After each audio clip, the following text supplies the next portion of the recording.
De tambores xamânicos, sabe, ecoando em cavernas há milênios, até as batidas eletrônicas de hoje pulsando nas pistas de dança. A música sempre teve esse poder meio inexplicável de alterar como a gente se sente, como a gente pensa. Hoje, a gente vai mergulhar fundo numa compilação de estudos fascinantes sobre a neurobiologia por trás disso tudo. A nossa missão aqui é tentar desvendar os mecanismos do cérebro que permitem que o som funcione como uma tecnologia mesmo. Uma tecnologia para induzir transe, euforia e até aquela sensação de se perder completamente, de esquecer quem a gente é por um momento. Vamos tentar decodificar essa mágica? E é uma tecnologia sem dúvida. Acho que o primeiro passo é a gente parar de pensar em som só como entretenimento. É uma ferramenta poderosa de modulação cerebral. Uma força que mexe com a eletricidade, com a química e até, olha só, com a estrutura física do nosso cérebro. E a chave para a gente entender tudo isso, o conceito que vai guiar a nossa conversa, é uma ideia chamada arrastamento neural. Peraí, vamos entender isso direito. Arrastamento neural. A ideia é que um ritmo, uma batida que vem de fora consegue, de alguma forma, sintonizar o nosso cérebro? Como se a música virasse um marca-passo para nossa mente? É isso? Gostei dessa analogia, faz todo sentido. O arrastamento neural é exatamente isso. A tendência natural do cérebro de alinhar seus próprios ritmos elétricos internos com o estímulo rítmico externo. Pensa que nosso cérebro já é uma orquestra rítmica, né? Com neurônios disparando em padrões, que a gente mede como ondas cerebrais. Uhum. Quando você introduz uma batida forte e constante, as vias tálamo-corticais, que são tipo os maestros da nossa consciência, elas começam a seguir essa batida, elas entram em sincronia. E essa sincronia é o que leva a gente para diferentes estados mentais, imagino. As fontes falam de diferentes frequências cerebrais. Vamos traduzir isso. Beta, por exemplo, seria o quê? O cérebro no modo escritório, focado, talvez um pouco estressado? É a analogia perfeita. Para induzir um transe, o cérebro precisa sair desse estado de alerta, das ondas beta que ficam ali entre 12 e 30 Hz. O ritmo nos guia para um estado mais calmo. Primeiro, ele nos leva para as ondas alfa, de 8 a 12 Hz. Sabe quando você fecha os olhos e respira fundo? Aquele primeiro suspiro de relaxamento? Sei. Isso é alfa, é a ponte. E depois de alfa, o destino final seria o estado teta. Aquele estado meio sonhador, quando você está quase dormindo e umas ideias estranhas e criativas começam a aparecer. Exatamente. Teta, entre 4 e 8 Hz, é o alvo principal do transe. É o estado da meditação profunda, da criatividade sem filtro, muito comparado inclusive a estados psicodélicos. É aqui que a mágica do transe acontece. Abaixo disso, a gente tem as ondas delta, que é o sono profundo. Aí a consciência do mundo externo praticamente se desliga. Que loucura, mas e o oposto? E as ondas gama, que são super rápidas? O que elas fazem no meio disso tudo? Aí a história fica ainda mais complexa e interessante. As ondas gama, acima de 30 Hz, elas estão ligadas a momentos de hiperpercepção, de integração de informações. Durante o transe, o que se observa são picos de atividade gama. São tipo uns flashes. Correspondem àqueles insights súbitos, sabe? Aquelas epifanias. Ou seja, o cérebro não está só desacelerando, ele está se reorganizando de uma forma muito sofisticada. E hoje em dia dá para induzir isso com tecnologia, né? Não só com tambor. As fontes comparam batidas binaurais e tons isótonos. Qual a diferença na prática? As duas são tecnologias de arrastamento, mas o mecanismo é diferente. As batidas binaurais são, tipo, uma ilusão. Você ouve uma frequência num ouvido e uma um pouco diferente no outro. Seu cérebro, tentando entender aquilo, ele cria uma terceira frequência fantasma, que é a diferença entre as duas. Ah, entendi. Já os tons isócronos são mais diretos. São pulsos de som que ligam e desligam de forma bem marcada.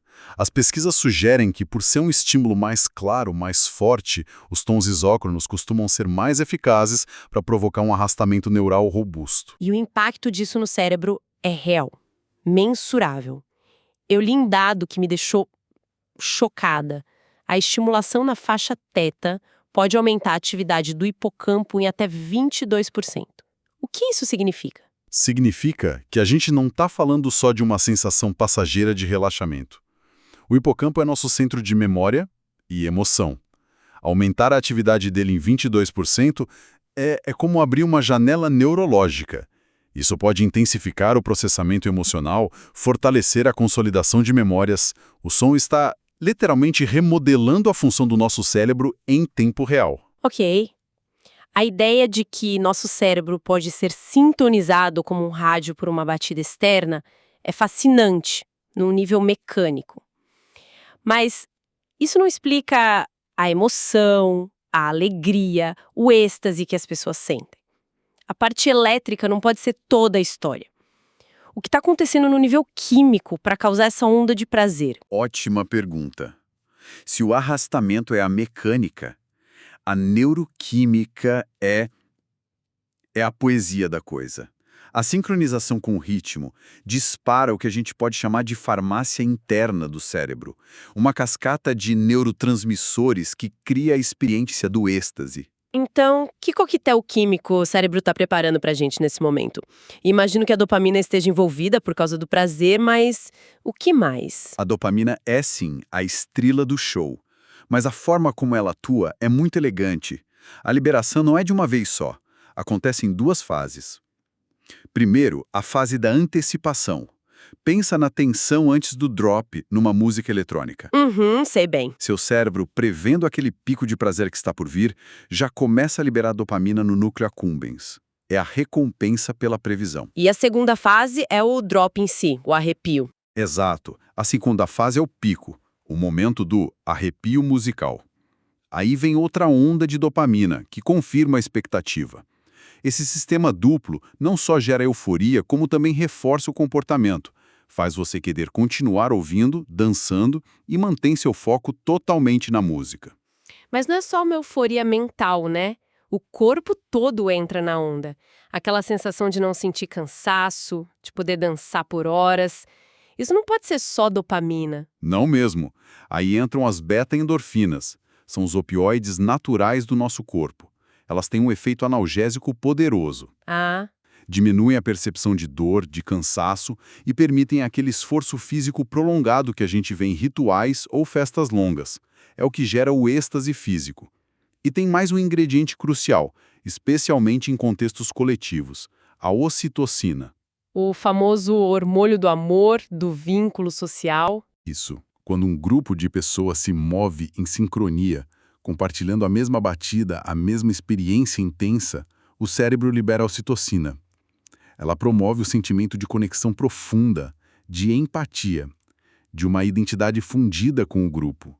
Você deixa de ser só eu e passa a ser parte de um nós. Caramba! Então é um coquetel completo. Dopamina para euforia e foco, endorfinas para resistência física e ocitocina para conexão com os outros. As fontes ainda citam rapidamente a serotonina e o GABA. Sim, eles são coadjuvantes importantes. A serotonina ajuda a modular a percepção, o humor, trazendo uma sensação de paz, enquanto o GABA, que é um neurotransmissor inibitório, ajuda o corpo e a mente a relaxarem. É um mecanismo neuroquímico absurdamente complexo, né? E explica por que a música pode ser tão transformadora, agindo de forma muito parecida com certas substâncias, mas dentro de um contexto cultural que amplifica e dá um significado profundo para tudo isso. Isso me leva a um dos pontos mais malucos de toda essa história. Como a música faz a gente se perder, esquecer de si mesmo. A tal dissolução do ego. De onde vem essa sensação? Para entender isso, a gente precisa conhecer uma rede cerebral específica. A rede de modo padrão, ou DMN. Pense nela como o contador de histórias do cérebro. É a rede que está ativa quando a gente não está focado em nada externo. Quando estamos divagando, pensando em nós mesmos, no nosso passado, planejando o futuro. É a base neurológica da nossa identidade. O nosso ego. É o narrador interno que nunca se cala, que fica comentando tudo o que a gente faz. Exatamente esse. E o que acontece no transe musical profundo é que essa rede é, em grande parte, desativada. A comunicação entre as áreas da DMN diminui drasticamente. E quando esse contador de histórias se cala, As fronteiras que a gente normalmente percebe entre o eu e o outro, entre nós e o ambiente, elas começam a se dissolver. Nossa, então é por isso que, depois de uma boa festa, um show intenso, eu sinto minha cabeça mais silenciosa no dia seguinte. É porque eu literalmente dei uma folga pro meu narrador interno. Essa é uma consequência muito real. E existem evidências concretas. Um estudo fascinante, citado nas fontes, feito com curadores tradicionais sul-africanos, os sangomas, usou neuroimagem para observar o cérebro deles durante rituais de transe. E o resultado foi claro, uma inibição significativa do córtex órbito-frontal, que é uma parte central da DMN. Silenciar essa rede permitia que eles se esquecessem de si e se fundissem com a experiência do ritual. Uau! E o mais curioso é o que acontece quando a DMN se desliga. O cérebro não fica quieto. Ele entra num estado de maior entropia, o que soa caótico, mas na verdade significa que ele se torna mais flexível. Regiões cerebrais que normalmente não conversam muito começam a se comunicar de forma livre, global. A hierarquia normal do cérebro é, temporariamente suspensa. E isso explicaria coisas estranhas, como a sinestesia, de ver sons ou sentir cores. Exatamente, porque as barreiras entre os sistemas sensoriais se tornam mais permeáveis. O cérebro se torna mais integrado, mais holístico por um tempo. Isso soa muito antigo. Me parece que a neurobiologia é a mesma, seja num ritual na floresta ou numa rave em Berlim, né? Qual é a conexão real, em termos de cérebro, entre um tambor xamânico e uma batida eletrônica? A tecnologia e a cultura mudam, mas o cérebro humano é o mesmo.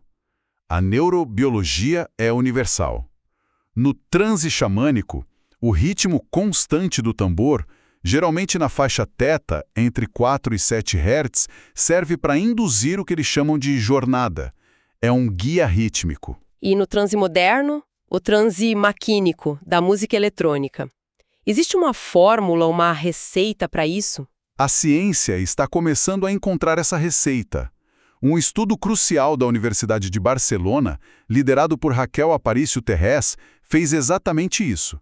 Eles testaram como diferentes andamentos de música eletrônica afetavam o cérebro. E eles descobriram uma janela de ressonância ideal. Peraí, você está me dizendo que existe um número mágico? Uma velocidade perfeita para o cérebro entrar em transe? Parece que sim.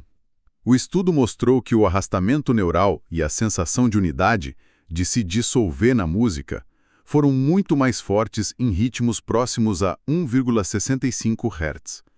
Isso equivale a cerca de 99 batidas por minuto, ou 99 BPM. Esse ritmo foi bem mais eficaz do que ritmos mais rápidos, como 171 BPM. 99? Parece que existe um pulso ótimo para o nosso cérebro, um ritmo que abre a porta para esses estados. Seja com um tambor de pele ou um bumbo digital, o princípio é o mesmo. 99 BPM, que específico. E o que me diz da experiência subjetiva? Aquela sensação de que o tempo simplesmente derrete, desaparece, ou aquele groove, aquele balanço irresistível que algumas músicas têm e outras não? A percepção do tempo que derrete está ligada a um conceito chamado teoria da hipofrontalidade transitória. O nome é complicado, mas a ideia é simples. Durante o estado de fluxo, o famoso flow, partes do nosso córtex pré-frontal, que é o nosso CO, nosso centro de comando, são temporariamente desativadas. E essa parte do cérebro é responsável pelo quê, normalmente? Pela autocrítica, pelo planejamento. Exatamente. Pelo planejamento, pela autocrítica e, crucialmente, pela nossa percepção da passagem do tempo. Quando essa área silencia, o crítico interno desaparece. Isso permite que um dançarino ou músico se entregue à performance sem inibição. E como as estruturas que marcam o tempo estão operando de modo diferente, a nossa percepção temporal se distorce. Horas podem, de fato, parecer minutos. E o groove? Por que a batida de um baterista humano com suas pequenas falhas faz a gente querer dançar mais do que uma batida de computador perfeitinha? Aí é que a matemática encontra a biologia de uma forma linda. O groove humano não é perfeito, e essa imperfeição não é aleatória. As pequenas variações de tempo numa performance humana seguem padrões fractais, um tipo de estrutura conhecida como o ruído 1 sobre F. Fractais? Como os que a gente vê em flocos de neve? O que isso quer dizer no contexto de uma batida? É a mesma lógica. Significa que o padrão da imperfeição se repete em diferentes escalas de tempo. A pequena variação que você ouve entre duas batidas está matematicamente relacionada à variação que aconteceu um minuto antes. É um ritmo com memória. Nossa! E nosso cérebro, que também opera com esses padrões, reconhece isso como algo vivo, algo humano. Por isso que a música eletrônica que usa algoritmos e humanizer, que reintroduzem essas imperfeições, soa mais orgânica. O cérebro reconhece a si mesmo no som. Isso tudo é incrível de entender. Mas, além da experiência em si, dá para usar isso para algo concreto. Para ajudar as pessoas, existe aplicação terapêutica para tudo isso? Com certeza. E esse é talvez o campo mais promissor. O transe musical não é só um estado passageiro.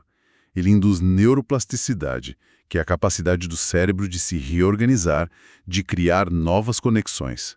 Pessoas que praticam transe ou música por muito tempo mostram mudanças físicas no cérebro. Maior volume de massa cinzenta em áreas auditivas e motoras. Tem um dado nas fontes sobre isso que eu precisei ler 2 vezes, sobre o BDNF. Ah, sim. O aumento de até 28%. Peraí, 28% de aumento no BDNF. Isso é o fertilizante do cérebro, certo? A gente está dizendo que uma sessão de música rítmica pode ter um efeito comparável a uma corrida intensa ou a certos medicamentos. Mental para o crescimento dos neurônios. E sim, foi demonstrado que batidas rítmicas desenhadas para o arrastamento teta-gama podem aumentar os níveis de BDNF em até 28%. Não é apenas uma sensação boa. A gente está falando de um estímulo que pode, de fato, promover a saúde e o crescimento neuronal a longo prazo. É a ponte entre a experiência mística e a biologia concreta. Então, como isso funciona na prática? Me dá exemplos de terapias que usam isso hoje. As aplicações já são muitas. Na musicoterapia, o ritmo é usado para ajudar na reabilitação de pacientes com AVC ou Parkinson. A batida externa serve como um guia para religar circuitos motores danificados. Existe um método chamado Guided Imagery and Music, que usa esses estados alterados para permitir que as pessoas acessem e processem traumas emocionais de uma forma segura. Que incrível! E até tecnologias mais novas, como a Be Creative, que é uma espécie de caverna digital que usa o transe para destravar a criatividade e o bem-estar em ambientes imersivos. A música está se tornando uma ferramenta de precisão para a saúde mental e neurológica. Que jornada! A gente começou com a ideia até que simples de sincronizar o cérebro com uma batida, passamos pela farmácia química do prazer, pela desativação do nosso narrador interno, descobrimos o número mágico de 99 BPM, a matemática fractal do groove e, no fim, chegamos nesse potencial terapêutico gigantesco. A síntese é que a música, seja ela ancestral ou digital, é uma tecnologia para hackear a consciência. Com o som, a gente pode ajustar a eletricidade cerebral, nosso coquetel químico interno e até a estrutura física do cérebro. E a ciência está só começando a decifrar o manual de instruções dessa linguagem universal que conecta a nossa biologia mais profunda com os grandes mistérios da experiência humana. E isso tudo deixa a gente com uma provocação final. Se a música é uma forma de neurotecnologia capaz de alterar nossa percepção da realidade, da identidade e do tempo, qual poderia ser o próximo passo na criação intencional de Spirit Technics, tecnologias sonoras projetadas não apenas para entretenimento, mas para a evolução e a cura da consciência humana?